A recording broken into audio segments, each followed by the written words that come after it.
You can do two things this year that will raise your batting average 150 points.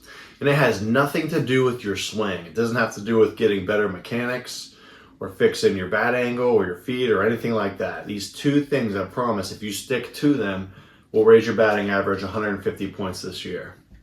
And so the first one is laying down extra bunt base hits. Okay, laying down a bunt.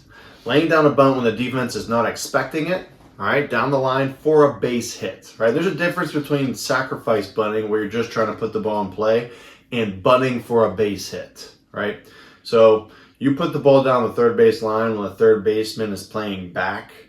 I promise you, if you put the ball in the right spot and you're at least a decent runner, you don't even have to be the fastest runner on the team, at least a decent runner, you're going to get an extra bunt base hit. And so if you have 50 games that you play all season, combined over all the teams you play on, all right, let's say you have 50 games you play all season. Let's say you have 3 at-bats on average each game. You have roughly 150 at-bats. If you would lay down 5 extra base hits by laying down a bunt, you're going to raise your batting average about 75 points with that, all right? So there's half of the 150, right? So you lay down a bunt for a base hit. The other half is this, and again, it has nothing to do with your swing itself. It doesn't even have anything to do with necessarily becoming a better hitter. It's about how you approach hitting, and it's about how you evaluate hitting, right? So here's what everyone does, right? They have a game, and after the game, they're immediately calculating their batting average, right? And they think, did my batting average go up or down after today? And the problem with that is there's so many games where you square the ball up pretty good, but you got out more times than not, right? You hit 2 rocket line drives right to fielders, and you got out, right? And you're thinking you had a bad game, when in reality you didn't.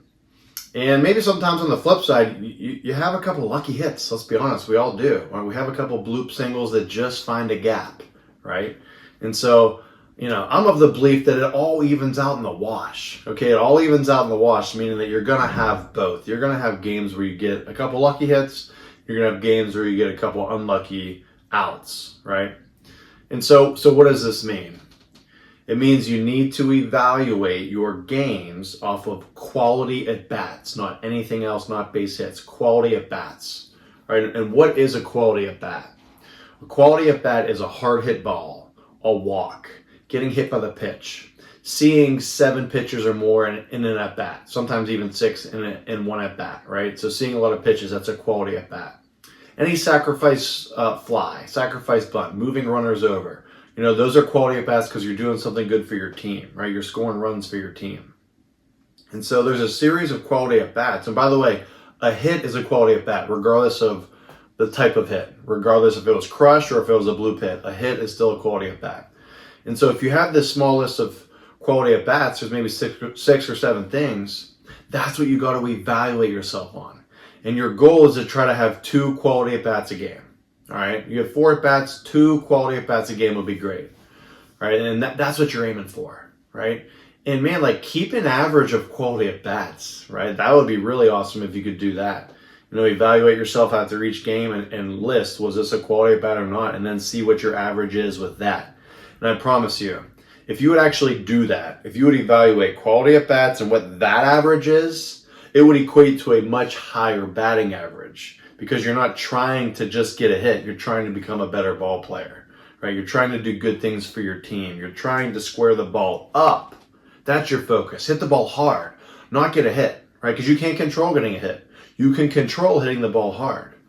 So again, you do these things on the quality of bat standpoint over here, I promise that's going to raise your batting average another 75 points easily. Easily.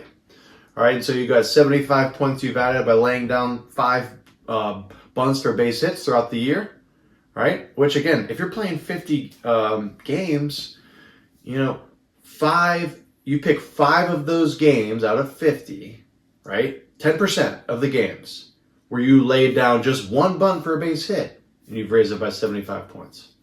Now look, there's going to be times you try it. Maybe you try a bunt for a base hit and it doesn't work, right? But if you can be successful at least half the time in doing it, that's 500 in itself. You're batting 500 just on bunts alone on your attempts if you lay half of them down successfully. Think about that, right? Now, I'm not up here telling everybody just bunt every time and you'll bat 500, or it doesn't work that way. They're eventually going to figure you out if you do that.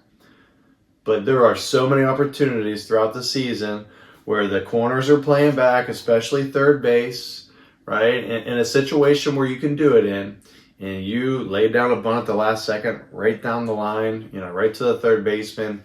And I promise, again, as long as you're like somewhat of a decent runner, you don't have to be the fastest person on the team.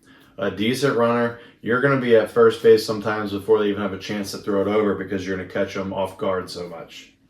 All right, and so that and quality of bats, that right there, 150 points. You're a 300 hitter. You could be a 450 hitter by doing those two things alone and not even improving your swing, right? Then you improve your swing along the way as well and keep getting better as a hitter. Who knows how far you can take it, right? But here's the other big difference. Like a 200 hitter that's really struggling, right? A 200 hitter, if they do this when they're struggling, now all of a sudden you're a 350 hitter, right? Think about that.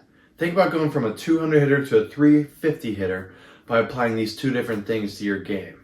And again, it doesn't mean you even have to become that much better of a hitter. You don't have to take your swing and totally transform it. You'd like to see those improvements, but the reality is that doesn't happen for everybody.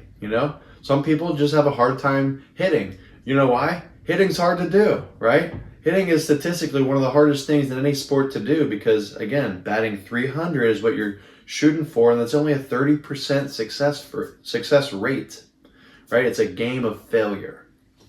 So I'm going to finish with that. Those two things, apply them to your game. If you like this video, if you think this could help somebody out on your team, share it with them. Feel free to hit the like button. Feel free to comment below. And comment below, like, what are you doing right now to raise your batting average, right? What are you doing? Are you doing those two things?